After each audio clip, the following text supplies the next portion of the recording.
యేసు లోక రక్షకుడు, యేసు పాప విమోచకుడు, యేసు లోక రక్షకుడు, యేసు పాప విమోచకుడు. ఎంత ఘోర పాపినైనను ఎంచక మరి క్షమించును.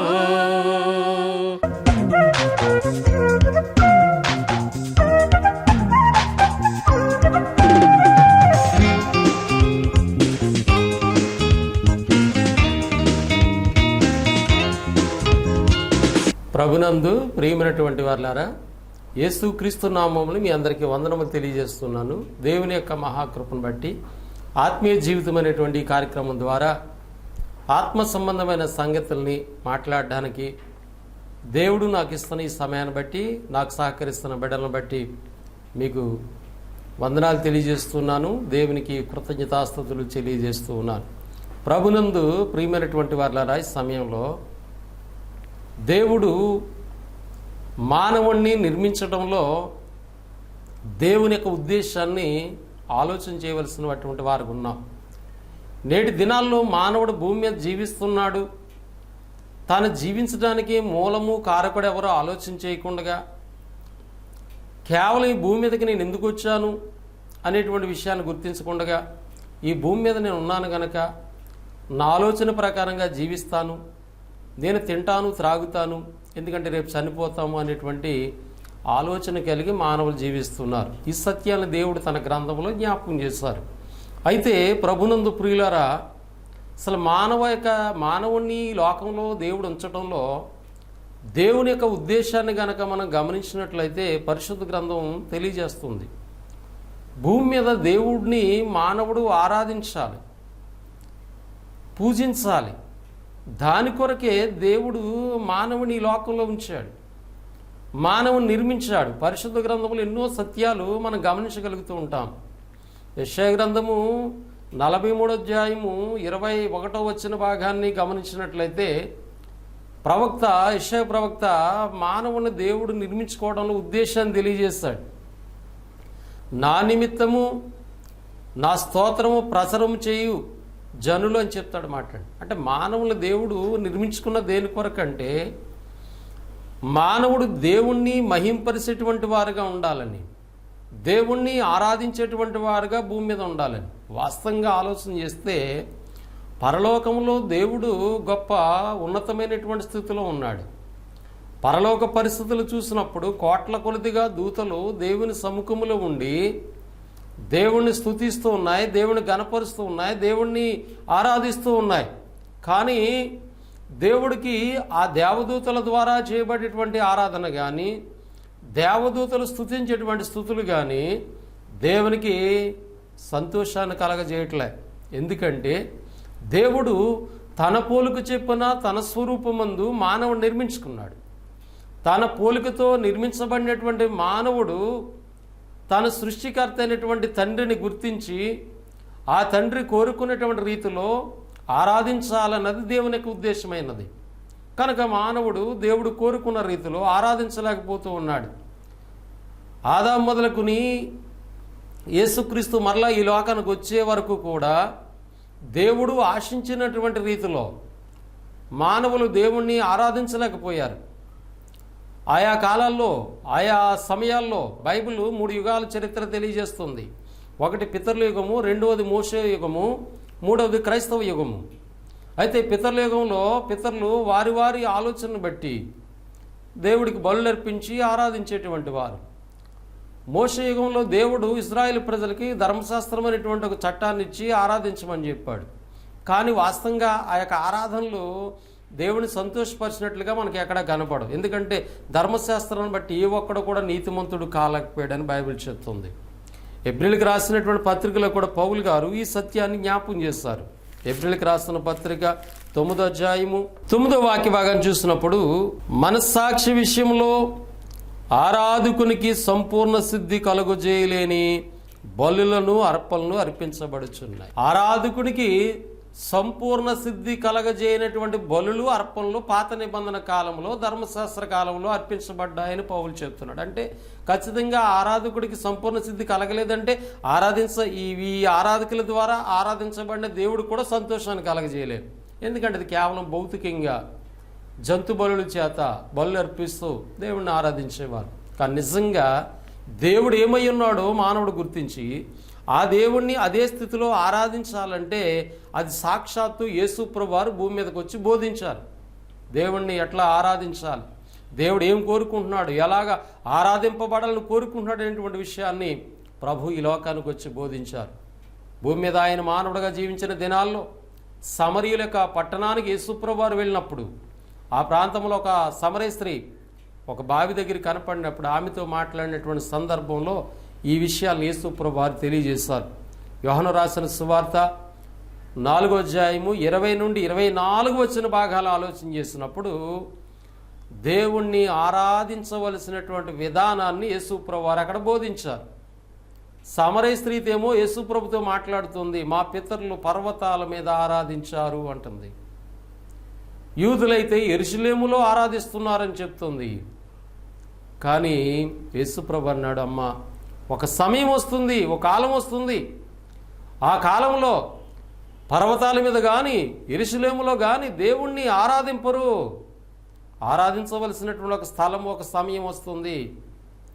ఎక్కడ ఎలాగ ఆరాధించాలో ప్రభు బోధించారు. అక్కడ తండ్రి కోరుకునే విధానాన్ని తెలియజేశారు.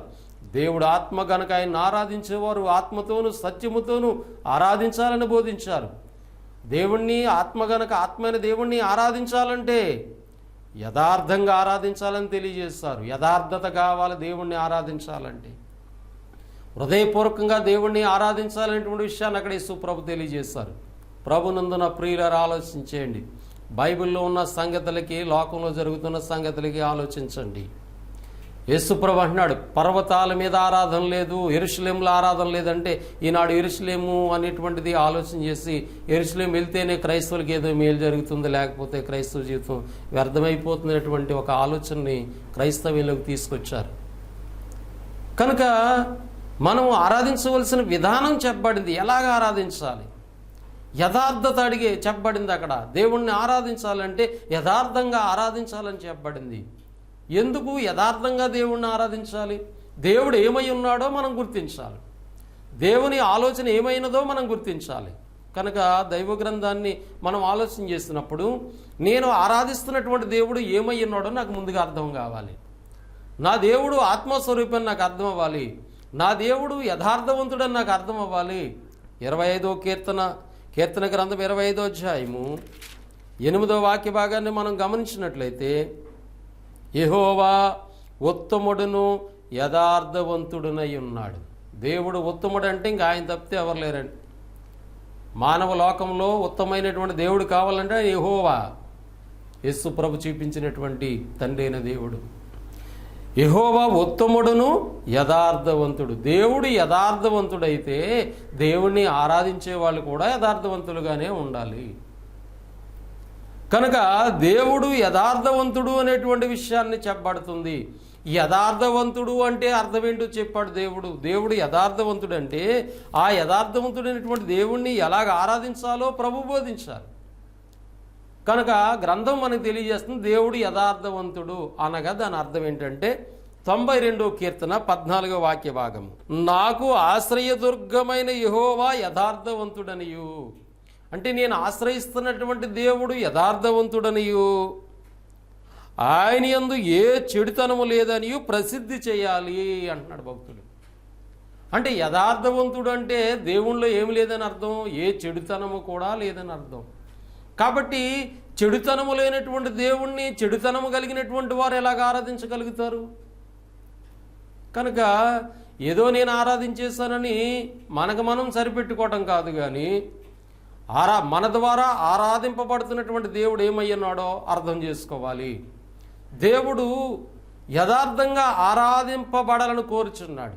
ఆయన యథార్థవంతుడు కనుక, చెడుతనము లేనివాడు కనుక ఆయన ఆరాధించేవారు కూడా యథార్థంగానే ఆరాధించాలనేటువంటి ఆలోచనని దేవుడు కలిగి ఉన్నాడనేటువంటి సత్యాన్ని గ్రంథం తెలియజేస్తుంది. అందుకే పౌలు గారు క్రొత్త నిబంధనలో క్రైస్తవ్యానికి ఆయన తెలియజేసినటువంటి మాట ఏంటంటే, నువ్వు దేవునితో సాంగత్యం చేయాలంటే, దేవునితో సహవాసం చేయాలంటే ఏ విధంగా ఆలోచించాలో ఆయన జ్ఞాపకం చేస్తారు. కొరింథీయులకు రాసినటువంటి 2వ పత్రిక 6వ అధ్యాయం 14 నుండి మనం గమనించినట్లయితే, దేవుణ్ణి ఆరాధించేటువంటి బిడ్డలు మొట్టమొదటిగా ఇది పరిశీలించుకోవాలి.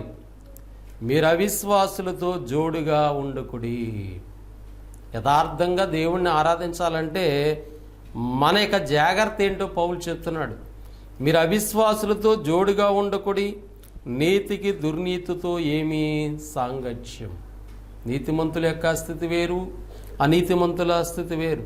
విశ్వాస యొక్క స్థితి వేరు, అవిశ్వాస యొక్క స్థితి వేరు. కనుక విశ్వాసి అవిశ్వాసలాగా ప్రవర్తిస్తూ, నీతిమంతుడు అనీతిమంతుడిగా ప్రవర్తిస్తూ దేవుణ్ణి ఆరాధించలేరనే విషయాన్ని గుర్తించాలా. వెలుగునకు చీకటితో ఏమి పొత్తు? వెలుగు దేవుని సంబంధమైనది, చీకటి అపవాద సంబంధమైనది. చీకటి సంబంధమైన కార్యాలు చేస్తూ దేవుణ్ణి మానవుడు ఆరాధించలేడు. క్రీస్తుకు బెలీయులతో ఏమి సంబంధము? అవిశ్వాసతో విశ్వాసకి పాలెక్కడది? కాబట్టి ఇంకా ఆలోచన చేస్తే, దేవుని ఆలయమునకు విగ్రహములతో ఏమీ పొందిక. మనము క్రైస్తవులు దేవుని ఆలయమై ఉన్నారు. క్రైస్తవులు దేవుని ఆలయం. ఈ ఆలయాల్లో ఎటువంటి విగ్రహారాధన సంబంధమైనటువంటి ఆలోచన ఉండకూడదు. విగ్రహం అంటే కేవలం బొమ్మే కాదు. పరిశుద్ధ గ్రంథం చెప్పింది, మనలో చెడు అనేటువంటిది ఏది నింపబడినా కూడా అదే విగ్రహం. నాలో ధనాపేక్ష నింపబడితే ధనము విగ్రహంగా ఉంటుంది. నాలో చెడు కార్యాలు నింపబడితే ఆ చెడు కార్యాలు ఒక విగ్రహంగా ఉంటాయి.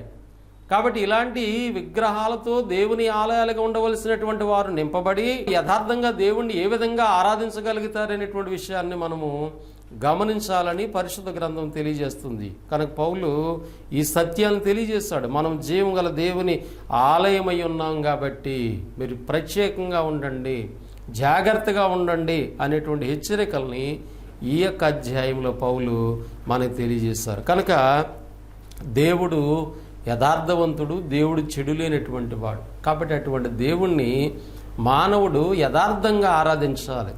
కాబట్టి యథార్థంగా ఆరాధించడం అంటే ఏంటి అనేటువంటిది కొన్ని పదాలని మనము గ్రంథము నుంచి ఆలోచించేద్దాం. యథార్థంగా ఆరాధించటం అంటే పరిశుద్ధ గ్రంథాన్ని చూసినప్పుడు మరి అనేకమైనటువంటి సత్యాలు మనకు బోధించబడుతున్నాయి.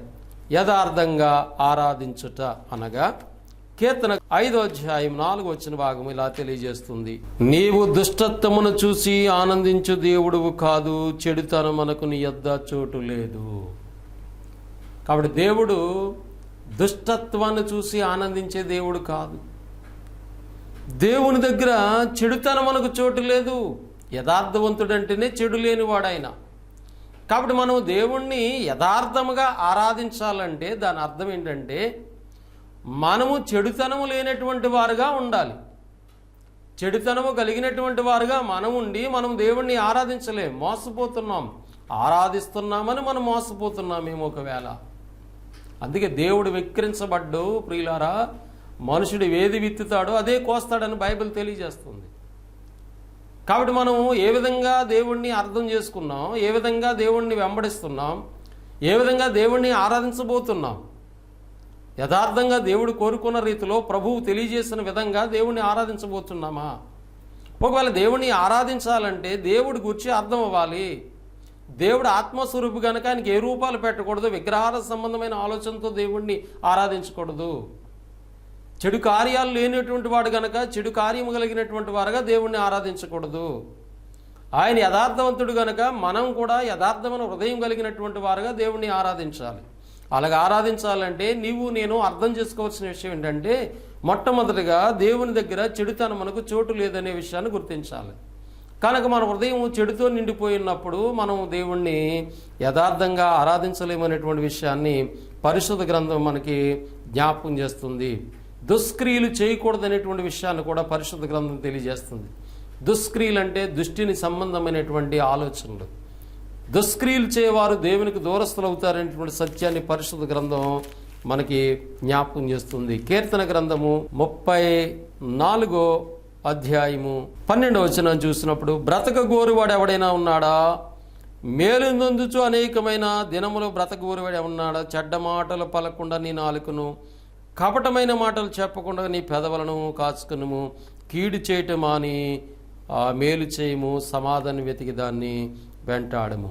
అంటే దుష్ట సంబంధమైనటువంటి ఆలోచనలు, దుష్కార్యాలు కలిగినటువంటి వారుగా మనము దేవుణ్ణి ఆరాధించలేమనేటువంటి విషయాన్ని పరిశుద్ధ గ్రంథం తెలియజేస్తుంది. దేవుడు యథార్థంగా ఆరాధించటం అంటే, యథార్థం అనే మాటకి ఏంటంటే న్యాయము తప్పని వారిగా ఉండాలి.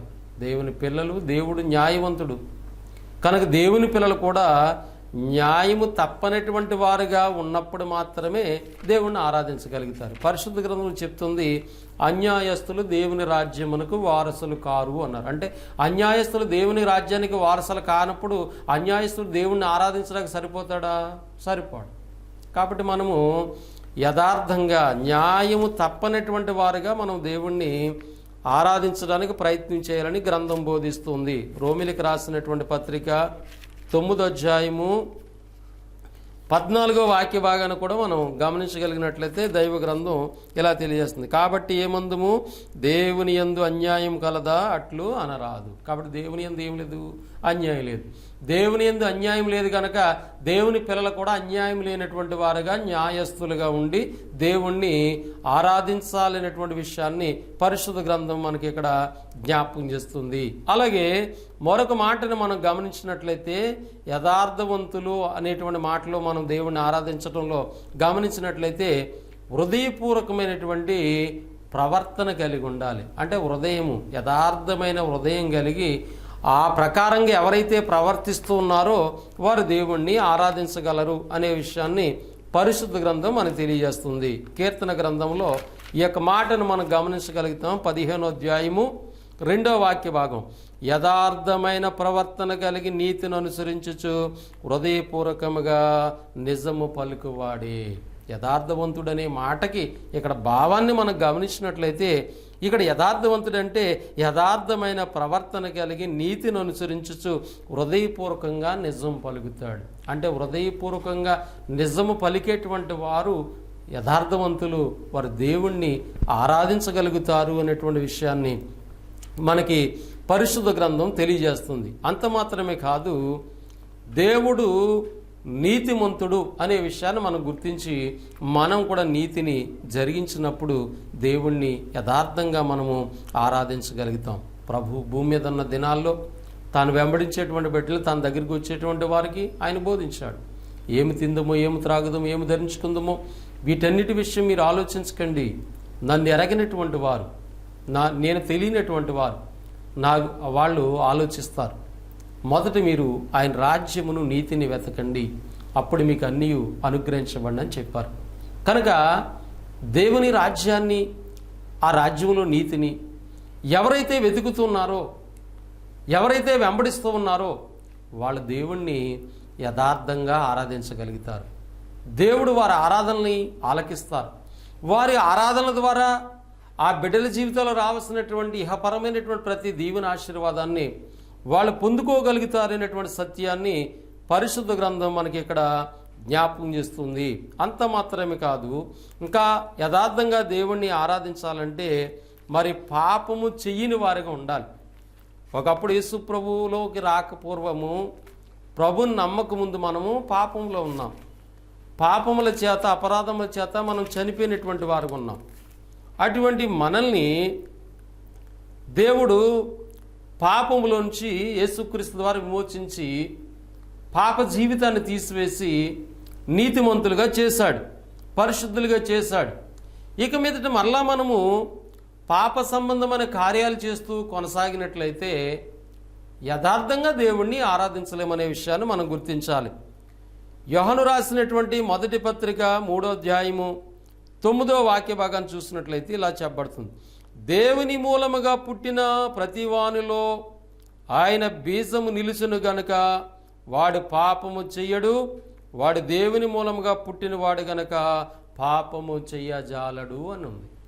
బాప్తిస్వం, దేవునిలో పుట్టడం అంటే బాప్తిస్వం ద్వారా క్రీస్తులోనికి రావటం, దేవుని యొక్క కుమారులుగా కుమార్తెలుగా క్రీస్తుని బట్టి జన్మించటం. అలా జన్మించినటువంటి మనము, నూతన జన్మ పొందినటువంటి మనము, నూతన స్వభావాన్ని కలిగినటువంటి మనము మరలా పాపం చేసినట్లయితే, ఎందుకంటే దేవుని మూలంగా మనం పుట్టాం కనుక ఇంక పాపం చేయడు, ఎందుకంటే దేవుడు పాపం లేనివాడు. ఆయన మూలంగా పుట్టినటువంటి వారు, ఆయన వాక్యం మూలంగా పుట్టినటువంటి వారు ఇక పాప జీవితాన్ని స్వస్తి చెప్పాలి. ఎప్పుడైతే పాపం లేదో మనం యథార్థవంతులమే. పాపం ఎప్పుడైతే మనలో ఉందో యథార్థత అనేటువంటిది పాపం పోగొట్టేస్తుంది. కనుక యోహాను గారు ఇక్కడ తెలియజేస్తున్నారు, నాయన పాపం లేనటువంటి వారుగా మీరు ఉండి దేవుణ్ణి ఆరాధించండి అనేటువంటి విషయాన్ని గ్రంథం తెలియజేస్తుంది. అంత మాత్రమే కాదు, దేవుని పిల్లలు ఎల్లప్పుడూ కూడా సత్య సంబంధులుగా ఉన్నప్పుడే దేవుణ్ణి ఆరాధించగలుగుతారని గ్రంథం తెలియజేస్తుంది. ఎఫెసీయులకు రాసిన పత్రిక 4వ అధ్యాయము 25వ వచనాన్ని చూసినప్పుడు, మనం ఒకరి ఒకరు అవయములై ఉన్నాము గనక మీరు అబద్ధమాడుట మాని ప్రతివాడు తన పొరుగు వానితో సత్యమే మాట్లాడాలి. సత్యం అంటే నిజం, సత్యం అంటే దేవుని వాక్యం. కాబట్టి దేవుని యొక్క పిల్లలు వాక్య సంబంధమైనటువంటి జీవితాలు కలిగి సత్య సంబంధాలుగా ఉండి ఒకరికొకరు అబద్ధాలు ఆడుకోకుండా సత్య సంబంధులుగా ఉన్నప్పుడు, సత్యాన్ని అనుసరిస్తున్నప్పుడు వారు దేవుణ్ణి ఆరాధించగలుగుతారు, యథార్థంగా ఆరాధించగలుగుతారు అనేటువంటి సత్యాన్ని దేవుని వాక్యం మనకి ఇక్కడ జ్ఞాపకం చేస్తుంది. అంతకంటే ప్రాముఖ్యంగా ఒక వ్యక్తి దేవుణ్ణి ఆరాధించాలంటే ముందుగా రక్షణ కావాలన్నమాట. రక్షణ లేకుండా మానవుడు దేవుణ్ణి ఆరాధించలేడు. అంటే యేసు ప్రభులో రక్షింపబడకుండా ఏ వ్యక్తి దేవుణ్ణి ఆరాధించలేరు. అనేక మంది సంఘాలకు వస్తూ ఉంటారు, బాప్తిసాలు పొందరు, రక్షణ పొందకుండా మేము ఆరాధనకి వెళ్ళిపోయాము, దేవుణ్ణి ఆరాధించేస్తామనుకుంటున్నారు. ఎప్పుడైతే బాప్తిసం పొందలేదో, ఎప్పుడైతే మన పాపాలకు క్షమాపణ దొరకలేదో మనం పాపంలో ఉన్నాం, యథార్థంగా లేము. మనం ఎంత భక్తిగా దేవుని సన్నిధికి వచ్చినప్పటికీ, ఎంత భక్తిగా దేవుళ్ళో కొనసాగినప్పటికీ కూడా బాప్తిసం పొందకపోవటాన్ని బట్టి పాప జీవితం పోలేదు కనుక దేవుణ్ణి ఆరాధించేటువంటి స్థితిని కోల్పోతూ ఉన్నాం. కనుక చాలామంది, అనేక మంది బాప్తిస్తాలు లేకుండా సంఘాలకు వస్తూ ఉంటారు, ఆయా స్థలాలకు వెళుతూ ఉంటారు. కానీ రక్షణ లేకపోవటాన్ని బట్టి మనం దేవుణ్ణి ఆరాధించలేమనేటువంటి సత్యాన్ని పరిశుద్ధ గ్రంథం మనకి జ్ఞాపకం చేస్తుంది. సామెతల గ్రంథము 28వ అధ్యాయము 18వ వాక్య భాగాన్ని మనం చూసినట్లయితే, యథార్థముగా ప్రవర్తించేవారు రక్షింపబడుదురు. కాబట్టి యథార్థంగా ఉన్న వాళ్ళకి ప్రాముఖ్యంగా వాళ్ళు రక్షణలోకి వస్తున్నారు, యథార్థవంతులు అవుతున్నారు. కాబట్టి ఖచ్చితంగా యథార్థంగా ఎవరైతే దేవుళ్ళలో కొనసాగుతున్నారో వాళ్ళు రక్షించబడతారు, రక్షణ ఉంటుంది. ఆ యథార్థమైన స్థితితో వారు దేవుణ్ణి ఆరాధించగలుగుతారు అనేటువంటి సత్యాన్ని గ్రంథం తెలియజేస్తుంది. ఇంకా దేవుణ్ణి యథార్థంగా ఆరాధించాలంటే యెషయా ప్రవక్త ఒక మంచి విషయాన్ని మనకి జ్ఞాపకం చేస్తూ ఉన్నారు. యెషయా గ్రంథము 33వ అధ్యాయము 15వ వాక్య భాగాన్ని మనం గమనించినట్లయితే, నీతిని అనుసరించి నడుచుచు యథార్థముగా మాటలాడుచు నిర్బంధము వల్ల వచ్చు లాభమును ఉపేక్షించుచు లంచము పుచ్చుకొనకుండా తన చేతులు ముడుచుకుని చెడుతనమును చూడకుండా నీతిని అనుసరించి నడుచుచు యథార్థముగా మాటలాడుచు నిర్బంధం వల్ల వచ్చే లాభమును ఉపేక్షించుచు లంచము పుచ్చుకొనకుండా తన చేతులను మలుపుకుని హత్యహను మాటను వినకుండా చెవులు మూసుకుని చెడుతనము చూడకుండా కన్నులు మూసుకుని వాడు ఉన్నత స్థలమున నివసించును. యథార్థవంతుడంటే ఇక్కడ కొన్ని విషయాలు మనకు బోధించబడ్డాయి. ప్రభునందు ప్రియులారా, యథార్థవంతుడు నీతిని అనుసరించి యథార్థంగా మాట్లాడతాడు అని చెప్పబడింది. ఈ యథార్థవంతుడు లంచం పుచ్చుకోకుండా, ఈనాడు యేసు ప్రభు నమ్మినప్పటికీ కూడా అనేక మంది మరి లంచగొండులుగా మారిపోతూ ఉన్నారు.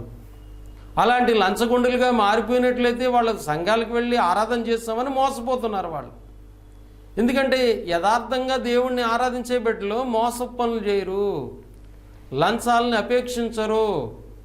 ఎందుకంటే లంచం వల్ల ఎంత ప్రమాదమో బైబిల్ చెప్పింది, తప్పుడు పనుల వల్ల ఎంత ప్రమాదమో బైబిల్ చెప్పింది. లంచం ఏం చేస్తుందంటే ధర్మాన్ని తప్పించేస్తుంట, న్యాయాన్ని తప్పించేస్తుందంట. కనుక ప్రభునందు ప్రియులారా, భక్తుడు ఇక్కడ తెలియజేస్తున్నాడు మనకి, యథార్థంగా దేవుణ్ణి ఆరాధించాలంటే ఎలా ఉంటే మనం దేవుణ్ణి ఆరాధించగలమో దైవ గ్రంథం తెలియజేస్తుంది. అలా కొలసీ పత్రిక 3వ అధ్యాయము 9వ వచ్చిన భాగములో పౌలు అంటాడు, ప్రాచీన స్వభావాన్ని విడిచిపెట్టి నూతన స్వభావాన్ని ధరించుకోండి అని అక్కడ పౌలు తెలియజేస్తున్నాడు. కనుక అట్టివారు దేవుణ్ణి ఆరాధించగలుగుతారని గ్రంథం తెలియజేస్తుంది. ఆఖరికి యేసు ప్రభువారు కూడా భూమి మీద జీవించినటువంటి దినాల్లో మనం ఆలోచన చేస్తున్నట్లయితే ఆయన తెలియజేసినటువంటి మాటను గమనించినప్పుడు యేసు ప్రభువారు భూమి మీద మానవుడుగా ఉన్న దినాల్లో ఆయన దగ్గరికి ఒక ఆయన వస్తూ ఉన్నాడు. ఆయన చూసి ఈయన మాట్లాడుతున్నాడు. అతని యొక్క హృదయ స్థితిని ప్రభు మాట్లాడారు. యోహాను సువార్త 1వ అధ్యాయము 47వ వచన భాగం. యేసు నతానియేలు తన యొద్దకు వచ్చి చూసి, ఇదిగో ఇతడు నిజముగా ఇశ్రాయేలుడు, ఇతని యందు ఏ కపటము లేదని అతను గూర్చి సాక్ష్యం ఇచ్చాడు. అంటే ఇక్కడ దీని అర్థం ఏంటంటే కపటము లేని వారు దేవుణ్ణి ఆరాధించగలుగుతారు. ఇతని యందు ఏ కపటము కూడా నాకు లేదు అనే విషయాన్ని తెలియజేశాడు. ఈ కపటము అనేటువంటిది ఎక్కడ ప్రారంభమవుతుందంటే ఆత్మలో ప్రారంభమవుతుందని చెప్పాడు. ఆత్మలో కపటము లేని వారు ధన్యులు అంటాడు కీర్తనాకారుడు 32వ అధ్యాయం 2వ వచన భాగాన్ని చూసినప్పుడు. కనుక కపటము అనేటువంటిది యథార్థతను పోగొడుతుంది. కపటం వల్ల దేవుణ్ణి యథార్థంగా మనం ఆరాధించలేమనేటువంటి విషయాన్ని మరి దేవుని యొక్క వాక్య భాగాలు మనకి జ్ఞాపకం చేస్తూ ఉన్నాయి. కనుక ఇంకా దేవుణ్ణి యథార్థంగా ఆరాధించాలంటే ఎవరి హృదయంలో దేవుని యొక్క ధర్మ విధులు నింపబడ్డాయో వారు దేవుణ్ణి ఆరాధిస్తారు. యేసు ప్రభువారు క్రొత్త నిబంధన చేసుకోవడానికి ముందుగా మరి ప్రవక్తలు ఈ నిబంధన గురించి ప్రకటించారు. ఇర్మియా గ్రంథంలో మాట్లాడతాడు, వారి హృదయాల్లో నా నిబంధన గ్రంథాన్ని లేదా నా నిబంధనల్ని ఉంచుతాను అంటాడు మాట్లాడు. అంటే క్రొత్త నిబంధన ప్రకారంగా దేవుని యొక్క నియమ నిబంధనల్ని, దేవుని యొక్క ఆజ్ఞల్ని ఎవరైతే వారి హృదయాల్లో భద్రం చేసుకుంటున్నారో, వారి హృదయాల్లో భద్రపరుచుకుంటున్నారో, ఆ నియమ నిబంధనలు బట్టి వారు నడుచుకుంటున్నారో వారు దేవుణ్ణి యథార్థంగా ఆరాధించగలుగుతారు అనేటువంటి సత్యాన్ని పరిశుద్ధ గ్రంథం మనకి స్పష్టంగా జ్ఞాపకం చేస్తుంది. కనుక ప్రభునందున ప్రియులారా, దేవుణ్ణి యథార్థంగా ఆరాధించటం అనేటువంటి విషయాన్ని మనం గమనిస్తూ ఉన్నాం. యథార్థంగా అనేటువంటి దానికి కొన్ని మాటలు మనం ఆలోచన చేస్తాము. ప్రభువు చెప్పారు, అయితే యథార్థంగా ఆరాధించేవారు ఆత్మతోనూ సత్యముతోనూ దేవుణ్ణి ఆరాధించాలని దేవుడు కోరుచున్నారని తెలియజేసి, దేవుడు ఆత్మ గనక ఆయన్ని ఆరాధించేవారు ఆత్మతోనూ సత్యముతోనూ. బాప్తిసం పొందినటువంటి వారికి పరిశుద్ధాత్ముడు ఒక వరంగా మన హృదయంలో ఉన్నాడు ఆయన. కాబట్టి ఆయన యొక్క సహకారముతో సత్యమనగా వాక్యము దేవుణ్ణి ఏ రోజున ఏ స్థలములో ఎక్కడ ఎలాగా ఆరాధించాలో గ్రంథం తెలియజేసింది, సత్యం తెలియజేసింది. కాబట్టి మన హృదయాన్ని యథార్థంగా ఉంచుకుని ఆత్మ సహకారముతో వాక్య సంబంధంగా దేవుణ్ణి ఆరాధించవలసినటువంటి అవసరతని పరిశుద్ధ గ్రంథం మనకు తెలియజేస్తుంది. కనుక దేవుడు ఆత్మస్వరూపినటువంటి దేవుని యొక్క ఆలోచనని మనలో ఉన్న పరిశుద్ధాత్ముడు గుర్తించినటువంటి వాడు. కనుక ఆ విధంగా పరిశుద్ధాత్మ మనల్ని నడిపిస్తాడు. కనుక ఆత్మ ప్రేరేపణ కలిగిన వారుగాని బైబిల్ చెప్తుంది.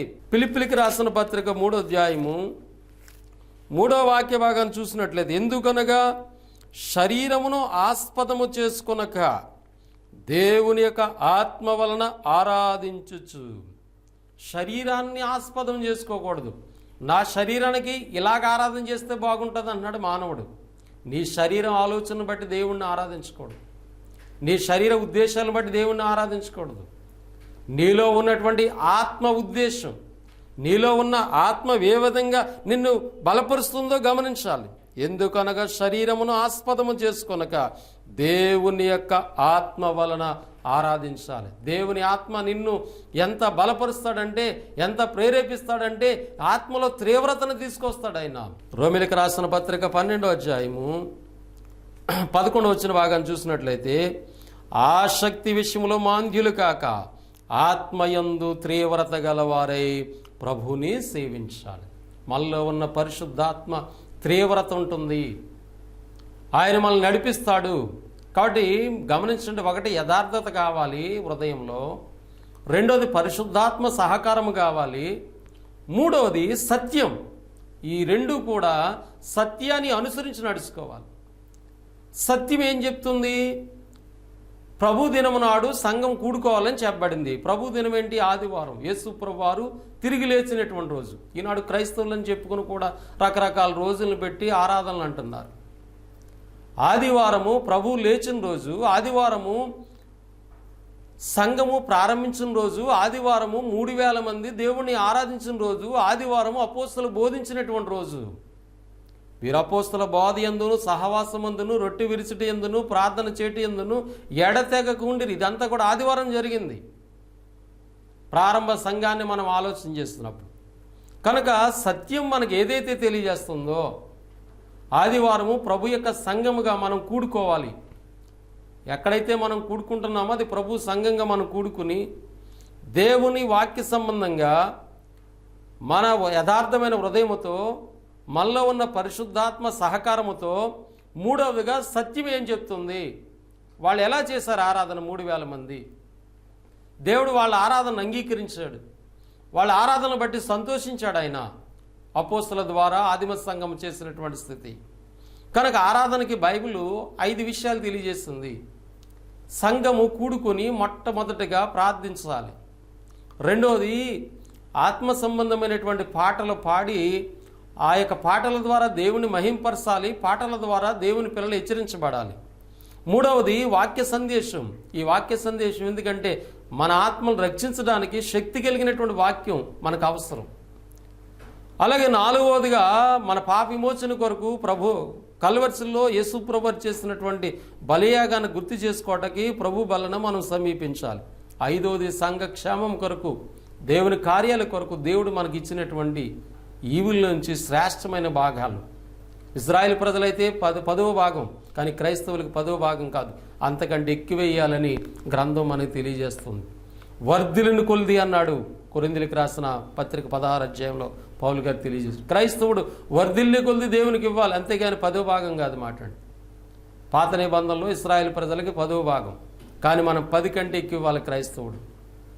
ఎందుకంటే వాళ్ళకంటే ఎక్కువ ఇవ్వాల్సినటువంటి పరిస్థితిని క్రొత్త నిబంధన మనకు జ్ఞాపకం చేస్తుంది. ఆ విధంగా ఆరాధనలో 5 ఆజ్ఞలను మనలో ఉన్న ఆత్మ సహకారంతో, యథార్థమైన హృదయంతో, సత్య సంబంధంగా దేవుణ్ణి మానవుడు యథార్థంగా ఆరాధించినప్పుడు ఆ ఆరాధన ద్వారా దేవుణ్ణి ఆరాధించేటువంటి పిల్లల విషయాల్లో ఇహపరమైనటువంటి ప్రతి ఆశీర్వాదాన్ని దేవుడు ఏర్పాటు చేశాడు. అది గ్రంథం తెలియజేస్తుంది. అలాగ ఆరాధించినటువంటి వాళ్ళు ఇహపరంగా వర్ధిల్లుతారని బైబిల్ మనకి తెలియజేస్తుంది. అలాగ ఆరాధించినటువంటి యథార్థవంతులను దేవుడు ఎప్పుడు కూడా త్రోసివేయుడు. యథార్థవంతులను దేవుడు ఎప్పుడు కూడా బలపరుస్తాడని బైబిల్ చెప్తుంది.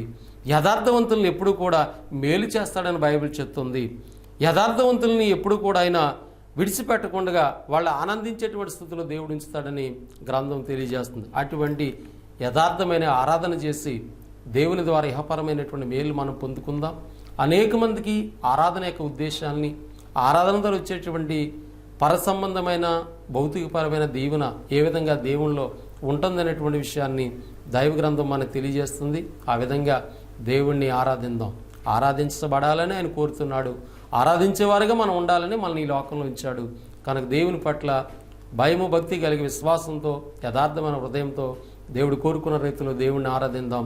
దేవుడు అట్టి కృపట్టి ప్రేమ మనందరి జీవితాల్లో దయచేయని కోరుతూ మాటలు ముగిస్తూ ఉన్నాం. మీ అందరికీ వందనములు. ప్రేమగల తండ్రి, దయగల నాయనా, మరొకసారి దేవుణ్ణి ఆరాధించుకోవడం ఏ విధంగా అనేటువంటి సంగతుల్ని ఆలోచించాం. మాటలు నిష్ప్రయోజనం కాకుండా, వ్యర్థం కాకుండా విన్నటువంటి బిడ్డల జీవితాల్లో, మా జీవితాల్లో మేలుకరంగాను మీకు మహింకరంగా ఉండడానికి సహాయం చేయండి. కార్యక్రమాలు ప్రోత్సహించినటువంటి స్థానిక సంఘ బిడ్డల్ని, సహకరించిన వారిని, ఛానల్ వారిని బట్టి కూడా స్తుతులు చెల్లిస్తూ, ఈ యొక్క మాటలు ఏ ప్రాంతాల్లో విన్నారో అట్టి బిడ్డలకి మీ కృపను తోడుగా ఉంచి మీ రక్షణ భాగ్యాన్ని ఇచ్చి మిమ్మల్ని ఆరాధించుకున్న ధన్యతను వారికి దయచేయమని క్రీస్తు నామములు అడిగి వేడుకొనిచున్నాం తండ్రి. ఆమేన్. వందనములందరికీ.